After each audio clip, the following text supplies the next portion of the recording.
नमस्कार दोस्तों, मैं कप्तान तनवर एडवोकेट आपका स्वागत करता हूं मेरे यूट्यूब चैनल कानून का ज्ञान विद कप्तान में। दोस्तों, आज हम बात करेंगे बैंक खाते के नॉमिनी के बारे में।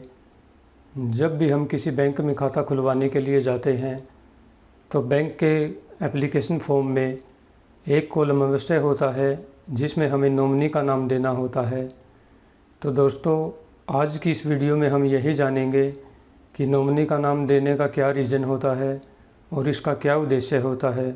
दोस्तों, चाहे हम कोई बैंक अकाउंट ओपन करवाएं या हम कोई एफडी लें या कोई अन्य प्रकार की इन्वेस्टमेंट करें जैसे म्यूचुअल फंड या कोई भी स्कीम जिसमें कोई धनराशि जमा करनी होती है और सेविंग करनी होती है, तो उसमें हमें नॉमिनी का नाम ज़रूर देना होता है।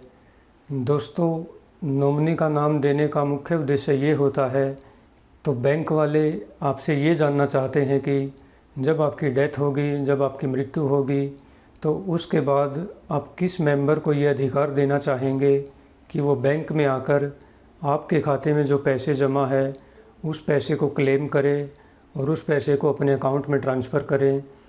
दोस्तों, जिसका भी नाम आप नॉमिनी के तौर पर मेंशन करते हैं तो उसको आप अधिकार देते हैं कि वो आपकी मृत्यु के उपरांत आपके बैंक में जाएं और आपके खाते में से पैसे ट्रांसफ़र करवा लें। अब बात आती है कि नॉमिनी किसको बनाया जा सकता है। दोस्तों, नॉमिनी आप अपने परिवार में से किसी को भी बना सकते हैं। आप अपनी माताजी को बना सकते हैं, आप अपने पत्नी को बना सकते हैं, आप अपने बच्चों को बना सकते हैं और चाहे तो आप किसी अन्य को भी बना सकते हैं, लेकिन जनरली लोग अपने परिवार में से ही बनाते हैं और करना भी ऐसा ही चाहिए। दोस्तों, नॉमिनी का कार्य शुरू होता है अकाउंट होल्डर की डेथ के बाद, लेकिन कई बार नॉमिनी को यह गलतफहमी हो जाती है कि उसे नॉमिनी बना दिया गया है तो अकाउंट होल्डर के सारे पैसे पर उसका ही अधिकार है, वही उसका मालिक है, लेकिन वास्तव में ऐसा नहीं होता। नॉमिनी पैसे का केवल कस्टोडियन होता है, वो रखवाला होता है, वो मृत व्यक्ति के खाते का एक ट्रस्टी होता है। उसका काम केवल इतना होता है कि अकाउंट में जो पैसे हैं वो पैसे वहाँ से निकलवा कर अपने खाते में जमा करवा कर और फिर अकाउंट होल्डर के कानूनी वारिसों में उनके हिस्से अनुसार दे दें। हाँ, अगर नॉमिनी कानूनी वारिसों में से एक है तो वो अपने हिस्से के पैसे रख कर बाकी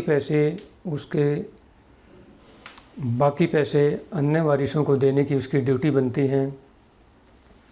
अब सवाल आता है, अगर नॉमिनी की नीयत में खोट आ जाए और वह सारे पैसे को खुद हड़पना चाहें तो बाकी वारिस क्या कर सकते हैं। ऐसी सिचुएशन में बाकी वारिस बैंक में जा सकते हैं और वो एक एप्लीकेशन देंगे, वो ऑब्जेक्शन करेंगे और बैंक वालों को बताएंगे कि इस नॉमिनी के खाते में अकाउंट होल्डर के पैसे ट्रांसफ़र ना किए जाए क्योंकि ये व्यक्ति बाकी वारिसों को पैसे नहीं देगा, और बैंक वाले उस प्रोसेस को वहीं रोक देते हैं और वो पैसे मृत व्यक्ति के अकाउंट में ही जमा रहते हैं। अब सवाल आता है, तो पैसे मृत व्यक्ति के अकाउंट से कैसे निकाले जाएंगे। तो दोस्तों, ऐसी सिचुएशन में बैंक वाले फिर आपसे कानूनी वारिसान का प्रमाण पत्र मांगते हैं जो कि तहसीलदार से जारी होता है और तहसीलदार उसमें मेंशन करके देता है कि इस मृत व्यक्ति के ये कानूनी वारिसान हैं। तहसीलदार अपने लेवल पे जांच भी करवा सकता है और वो पटवारी से रिपोर्ट भी मंगवा सकता है।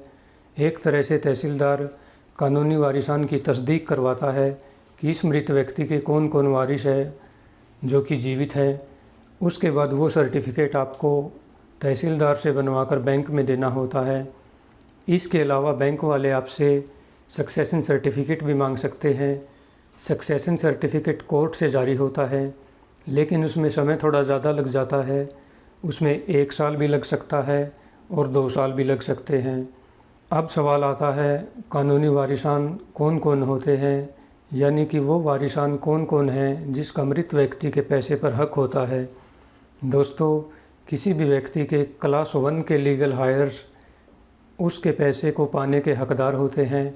क्लास 1 में मृत व्यक्ति की माताजी, उसकी पत्नी, उसके बेटे, उसकी बेटियां, और अगर बेटे बेटी में से किसी की डेथ हो चुकी है तो आगे उनके बेटा बेटी, और अगर क्लास 1 के लीगल हायर्स में से कोई भी नहीं है तो फिर क्लास 2 के लीगल हायर्स उस पैसे के पाने के हकदार होते हैं।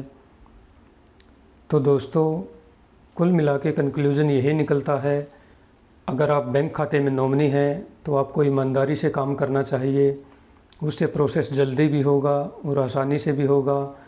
आपकी ड्यूटी बनती है कि आप बैंक से पैसे निकलवा कर बाकी वारिसों को उनके हिस्से मुताबिक दें। तो दोस्तों, आशा करता हूँ वीडियो इन्फॉर्मेटिव लगा होगा। मेरे चैनल को लाइक कीजिए, सब्सक्राइब कीजिए। मिलते हैं अगली वीडियो में किसी और टॉपिक के साथ। तब तक के लिए जय हिंद, जय भारत।